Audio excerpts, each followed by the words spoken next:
Viral sosok wanita menangis di Pelaju, ternyata mahasiswi Unsri. File skripsi terbakar. Viral di media sosial, seorang remaja wanita menangis terseduh-seduh. Diketahui remaja wanita itu adalah mahasiswi Universitas Sriwijaya yang menjadi salah satu korban kebakaran di kawasan Pelaju, Palembang.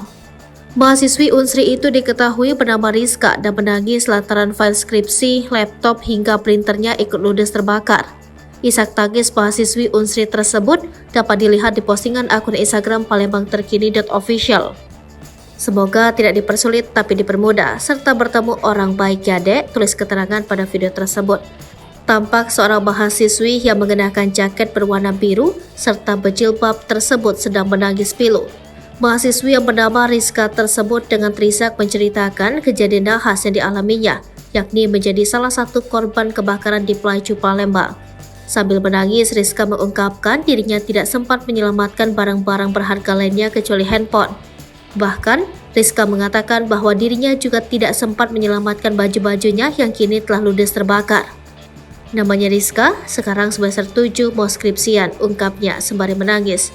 Laptopnya hilang, tidak sempat lagi untuk menyelamatkan. Komputer juga habis, cuma sempat bawa handphone, baju juga nggak ada, lanjutnya.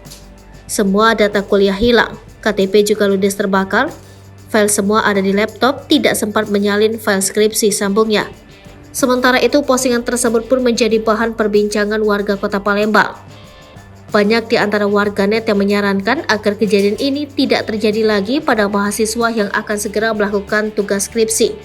Diketahui, musibah kebakaran itu terjadi di Gang Kaleng, Kelurahan Pelaju Ilir, Kecamatan Pelaju, Palembang, Minggu 25 Juni 2023 sekira pukul 6.30. Tidak ada korban jiwa dalam peristiwa kebakaran itu.